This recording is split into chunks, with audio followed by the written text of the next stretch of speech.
ആകാശവാണി. നമസ്കാരം. പ്രാദേശിക വാർത്തകൾ വായിക്കുന്നത് സുധിൻ സേനുദ്ദീൻ.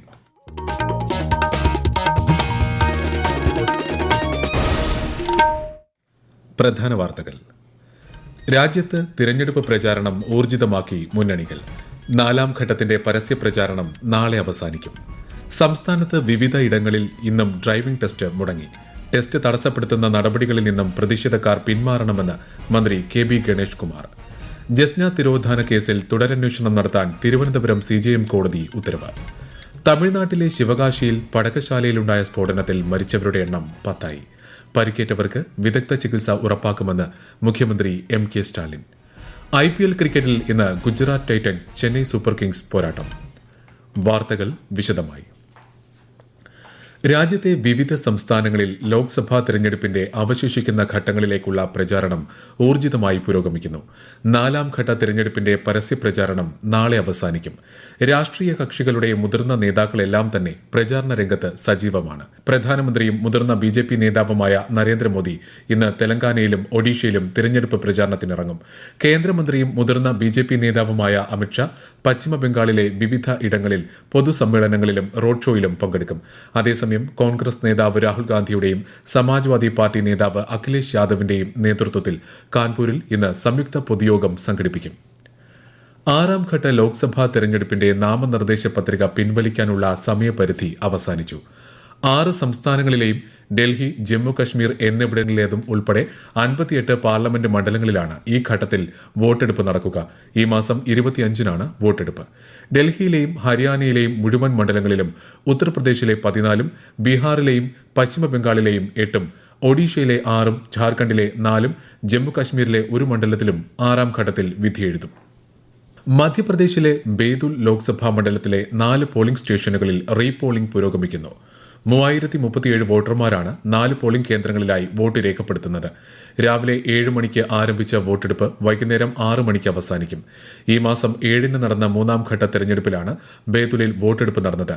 EVM മെഷീനുകളുമായി പോയ ബസ്സിന് തീപിടിച്ച് 4 കേന്ദ്രങ്ങളിലെ വോട്ടിംഗ് യന്ത്രങ്ങൾ കത്തി നശിച്ചതോടെയാണ് റീപോളിംഗ് നടത്താൻ തീരുമാനിച്ചത്. ലോക്സഭാ തെരഞ്ഞെടുപ്പുമായി ബന്ധപ്പെട്ട് സ്ഥാനാർത്ഥികൾ ഉയർത്തിയ പ്രചാരണ ബോർഡുകൾ, തോരണങ്ങൾ എന്നിവ ഈ മാസം 15-നകം നീക്കം ചെയ്യണമെന്ന് തദ്ദേശ സ്വയംഭരണ വകുപ്പിന്റെ സർക്കുലർ. നിർദ്ദേശം നടപ്പിലാക്കിയില്ലെങ്കിൽ തദ്ദേശ സ്ഥാപനങ്ങൾ തന്നെ ബോർഡുകളും തോരണങ്ങളും നീക്കം ചെയ്യണമെന്നും നിർദ്ദേശമുണ്ട്. ഇതിന് ചെലവാകുന്ന തുക അതത് പാർട്ടികളിൽ നിന്നോ സ്ഥാനാർത്ഥികളിൽ നിന്നോ ഈടാക്കും. Air India express cabin crew കൂട്ട അവധിയെടുത്തതിനെ തുടർന്ന് ഉണ്ടായ പ്രതിസന്ധി ഒത്തുതീർപ്പായെങ്കിലും ഗൾഫ് രാജ്യങ്ങളിലേക്കുള്ള വിമാന സർവീസുകൾ ഇനിയും സാധാരണ നില കൈവരിച്ചിട്ടില്ല. കൊച്ചിയിൽ നിന്ന് രാവിലെ 8:35-ന് പുറപ്പെടേണ്ടിയിരുന്ന ദമാം വിമാനവും 8:50-ന് പുറപ്പെടേണ്ടിയിരുന്ന മസ്കറ്റ് വിമാനവും റദ്ദാക്കിയിട്ടുണ്ട്. ആഭ്യന്തര സർവീസുകളിൽ ഉച്ചയ്ക്ക് ശേഷമുള്ള ബാംഗ്ലൂർ, കൊൽക്കത്ത, ഹൈദരാബാദ് സർവീസുകളും റദ്ദാക്കിയ നിലയിലാണ്. കണ്ണൂർ രാജ്യാന്തര വിമാനത്താവളത്തിൽ നിന്ന് ഇന്ന് പുറപ്പെടേണ്ട ഷാർജ, ദുബായ് ഒഴികെയുള്ള എയർ ഇന്ത്യ എക്സ്പ്രസിന്റെ 6 സർവീസുകളും റദ്ദാക്കി. എന്നാൽ ഉച്ചകഴിഞ്ഞ് കൊച്ചിയിൽ നിന്ന് ദുബായിലേക്ക് പുറപ്പെടേണ്ട വിമാനവും വൈകിട്ടുള്ള ദോഹ, അബുദാബി വിമാനങ്ങളും രാത്രി 11:25-ന് പുറപ്പെടേണ്ട ബാംഗ്ലൂരിലേക്കുള്ള വിമാനവും ഷെഡ്യൂൾ ചെയ്തിട്ടുണ്ട്.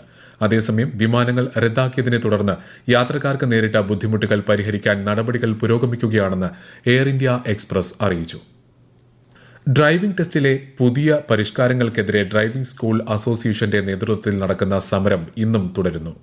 കണ്ണൂർ ജില്ലയിലെ 5 ഡ്രൈവിംഗ് ടെസ്റ്റ് കേന്ദ്രങ്ങളിൽ ഡ്രൈവിംഗ് സ്കൂളിലെ ആളുകളും വിദ്യാർത്ഥികളും ടെസ്റ്റ് കേന്ദ്രങ്ങളിൽ എത്തിയില്ല.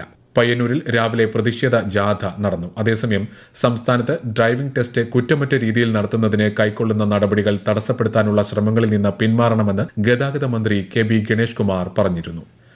പരിഷ്കരണത്തിന് ശേഷം പുനരാരംഭിച്ച ഡ്രൈവിംഗ് ടെസ്റ്റ് തിരുവനന്തപുരം ജില്ലയിലും മുടങ്ങി. ഡ്രൈവിംഗ് സ്കൂൾ ഉടമകളുടെ പ്രതിഷേധം കാരണമാണ് ടെസ്റ്റുകൾ ഇന്നും മുടങ്ങിയത്. വിശദാംശങ്ങളുമായി ആകാശവാണി തിരുവനന്തപുരം ജില്ലാ പ്രതിനിധി രജു കോലിയക്കോട്. ഡ്രൈവിംഗ് സ്കൂൾ ഉടമകളുടെ സംയുക്ത സമരസമിതിയുടെ പ്രതിഷേധത്തോടൊപ്പം അപേക്ഷകർ എത്താതിരുന്നതുമാണ് തിരുവനന്തപുരത്ത് ഡ്രൈവിംഗ് ടെസ്റ്റുകൾ മുടങ്ങാൻ കാരണം. സ്ലോട്ട് ലഭിച്ചവർ സ്വന്തം വാഹനങ്ങളിൽ എത്തണമെന്നായിരുന്നു മോട്ടോർ വാഹന വകുപ്പ് ഉദ്യോഗസ്ഥർ അറിയിച്ചിരുന്നത്. എന്നാൽ പലയിടത്തും അപേക്ഷകർ എത്തിയില്ല. റോഡ് ടെസ്റ്റിനുള്ള ചിലർ എത്തിയെങ്കിലും സമരത്തെ തുടർന്ന് അത് നടത്താൻ സാധിച്ചില്ല.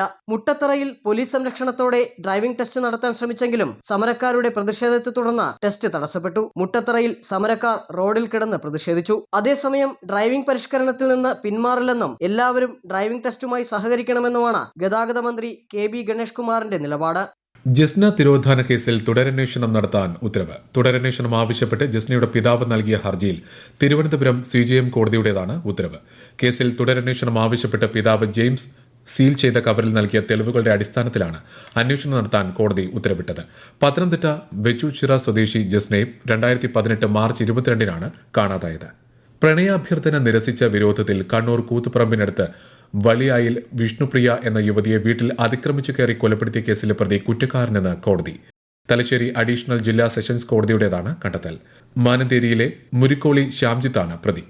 2022 ഒക്ടോബർ 22-നാണ് കേസിനാസ്പദമായ സംഭവം നടന്നത്. തിങ്കളാഴ്ച വിധി പറയും. തലശ്ശേരി അഡീഷണൽ ജില്ലാ സെഷൻസ് കോടതിയാണ് വിധി പറയുക.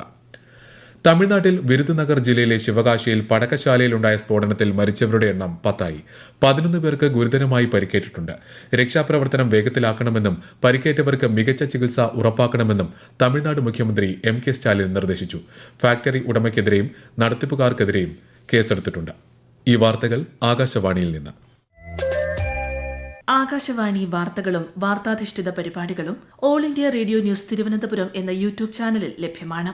കൂടുതൽ വാർത്തകൾക്കായി @All India Radio News Thiruvananthapuram എന്ന ഫേസ്ബുക്ക് പേജും @AER_News_TVM എന്ന X ഹാൻഡിലും സന്ദർശിക്കാം. മദ്യനയ അഴിമതി കേസിൽ ഡൽഹി മുഖ്യമന്ത്രി അരവിന്ദ് കെജ്രിവാളിന്റെ ഇടക്കാല ജാമ്യാപേക്ഷയിൽ സുപ്രീം കോടതിയിൽ ഇന്ന് വാദം ആരംഭിച്ചു. ജസ്റ്റിസുമാരായ സഞ്ജീവ് ഖന്നയും ദീപാങ്കർ ദത്തയുമാണ് ഹർജി പരിഗണിക്കുന്നത്. കേരളത്തിൽ വൊക്കേഷണൽ ഹയർ സെക്കൻഡറി 1-ാം വർഷ പ്രവേശനത്തിനുള്ള അപേക്ഷാ സമർപ്പണം ഈ മാസം 16-ന് ആരംഭിച്ച് 25-ന് അവസാനിക്കും. ഈ മാസം 29-ന് ട്രയൽ അലോട്ട്മെന്റും ജൂൺ 5-ന് ആദ്യ അലോട്ട്മെന്റും നടക്കും. ജൂൺ 24-ന് ക്ലാസ് തുടങ്ങും. കണ്ണൂരിൽ KSRTC സ്വിഫ്റ്റ് ബസിന്റെ ഡ്രൈവറെ മർദ്ദിച്ച സംഭവത്തിൽ 7 പേർക്കെതിരെ കേസെടുത്തു. തിലാനൂർ സ്വദേശികളായ അജ്മൽ, മുസ്താഫ്, നബാൻ, ഫഹദ്, സഹീൻ, റംസാൻ, താഴെചൊവ്വ സ്വദേശി മുഹമ്മദ് റിഷാദ് എന്നിവർക്കെതിരെയാണ് കേസ്. എറണാകുളത്ത് നിന്ന് മൂകാംബിയിലേക്ക് പോകുകയായിരുന്ന സ്വിഫ്റ്റ് ബസിന്റെ ഡ്രൈവറെ മർദ്ദിച്ച സംഭവത്തിൽ കണ്ണൂർ ഡിപ്പോയിലെ സ്റ്റേഷൻ മാസ്റ്ററാണ് പരാതി നൽകിയത്. ഫുട്ബോൾ മാച്ച് കഴിഞ്ഞ് മടങ്ങുകയായിരുന്ന സംഘത്തിന്റെ ബൈക്കിൽ KSRTC ബസ് ഇടിക്കാൻ വന്നെന്നാരോപിച്ചായിരുന്നു മർദ്ദനം. പ്രതികൾ പോലീസ് കസ്റ്റഡിയിലാണ്. IPL ക്രിക്കറ്റിൽ ഇന്ന് ഗുജറാത്ത് ടൈറ്റൻസ് ചെന്നൈ സൂപ്പർ കിങ്സിനെ നേരിടും. വൈകുന്നേരം 7:30-ന് അഹമ്മദാബാദിലെ നരേന്ദ്രമോദി സ്റ്റേഡിയത്തിലാണ് മത്സരം. പോയിന്റ് പട്ടികയിൽ ചെന്നൈ 4-ാം സ്ഥാനത്തും ഗുജറാത്ത് 10-ാം സ്ഥാനത്തുമാണ്. ദോഹ ഡയമണ്ട് ലീഗ് 2024-ന് ഇന്ന് ഖത്തർ സ്പോർട്സ് സിറ്റി സ്റ്റേഡിയത്തിൽ തുടക്കമാകും. ഒളിമ്പിക്സ് ലോക javelin throw champion Neeraj Chopra ഇന്ത്യയെ പ്രതിനിധീകരിച്ച് ലീഗിൽ പങ്കെടുക്കും. ഏഷ്യൻ ഗെയിംസ് വെള്ളി മെഡൽ ജേതാവ് കിഷോർ ജുനയും ഇന്ന് അരങ്ങേറ്റം കുറിക്കുന്നുണ്ട്. ലോക അത്ലറ്റിക്സ് സംഘടിപ്പിക്കുന്ന top tier track and field മത്സരങ്ങളുടെ വാർഷിക പരമ്പരയാണ് ഡയമണ്ട് ലീഗ്. സംസ്ഥാനത്ത് തിങ്കളാഴ്ച വരെ ഒറ്റപ്പെട്ട ഇടങ്ങളിൽ ഇടിമിന്നലോട് കൂടിയ കനത്ത മഴയ്ക്കും ശക്തമായ കാറ്റിനും സാധ്യതയുണ്ടെന്ന് കേന്ദ്ര കാലാവസ്ഥാ വകുപ്പ്. ഞായറാഴ്ച പത്തനംതിട്ട, ഇടുക്കി ജില്ലകളിലും തിങ്കളാഴ്ച വയനാട് ജില്ലയിലും മഞ്ഞ ജാഗ്രതയായിരിക്കും. ഇടിമിന്നലിന് സാധ്യതയുള്ളതിനാൽ ജനങ്ങൾ ജാഗ്രത പാലിക്കണം. എറണാകുളം വേങ്ങൂർ പഞ്ചായത്തിൽ മഞ്ഞപ്പിത്തം വ്യാപകമായി പടരുന്ന സാഹചര്യത്തിൽ രോഗബാധിതരുടെ വിശദാംശങ്ങൾ അടിയന്തരമായി ശേഖരിച്ച് റിപ്പോർട്ട് നൽകാൻ ജില്ലാ കളക്ടറുടെ നിർദ്ദേശം. പ്രതിരോധ പ്രവർത്തനങ്ങളുടെ ഭാഗമായി ജലസ്രോതസ്സുകൾ ശുദ്ധീകരിച്ച് പൈപ്പുകളുടെ ചോർച്ച അടയ്ക്കുന്ന ജോലികൾ പൂർത്തിയാക്കിയിട്ടുണ്ട്. കൂടാതെ ജില്ലാ മെഡിക്കൽ ഓഫീസർ നിയോഗിച്ചിട്ടുള്ള സംഘം വീടുകളിൽ നേരിട്ടെത്തി ബോധവൽക്കരണ പ്രവർത്തനങ്ങളും നടത്തുന്നുണ്ട്. ആധാരമെഴുത്തുകാരെ സർക്കാർ വഴിയാധാരമാക്കില്ലെന്ന് മന്ത്രി രാമചന്ദ്രൻ കടന്നപ്പള്ളി പറഞ്ഞു. ആധാരമെഴുത്ത് അസോസിയേഷൻ സംസ്ഥാന സമ്മേളനം ആലപ്പുഴയിൽ ഉദ്ഘാടനം ചെയ്ത് സംസാരിക്കുകയായിരുന്നു അദ്ദേഹം. സമ്മേളനം നാളെ സമാപിക്കും. പ്രധാന വാർത്തകൾ വീണ്ടും. രാജ്യത്ത് തിരഞ്ഞെടുപ്പ് പ്രചാരണം ഊർജിതമാക്കി മുന്നണികൾ. 4-ാം ഘട്ടത്തിന്റെ പരസ്യ പ്രചാരണം നാളെ അവസാനിക്കും. സംസ്ഥാനത്ത് വിവിധ ഇടങ്ങളിൽ ഇന്നും ഡ്രൈവിംഗ് ടെസ്റ്റ് മുടങ്ങി. ടെസ്റ്റ് തടസ്സപ്പെടുത്തുന്ന നടപടികളിൽ നിന്ന് പ്രതിഷേധക്കാർ പിന്മാറണമെന്ന് മന്ത്രി KB ഗണേഷ് കുമാർ. ജസ്ന തിരോധാന കേസിൽ തുടരന്വേഷണം നടത്താൻ തിരുവനന്തപുരം CJM കോടതിയുടെ ഉത്തരവ്. തമിഴ്നാട്ടിലെ ശിവകാശിയിൽ പടക്കശാലയിലുണ്ടായ സ്ഫോടനത്തിൽ മരിച്ചവരുടെ എണ്ണം 10ആയി. പരിക്കേറ്റവർക്ക് വിദഗ്ധ ചികിത്സ ഉറപ്പാക്കുമെന്ന് മുഖ്യമന്ത്രി MK സ്റ്റാലിൻ. IPL ക്രിക്കറ്റിൽ ഇന്ന് Gujarat Titans Chennai super Kings പോരാട്ടം. പ്രാദേശിക വാർത്തകൾ കഴിഞ്ഞു. അടുത്ത വാർത്താ പ്രക്ഷേപണം 12:50-ന്.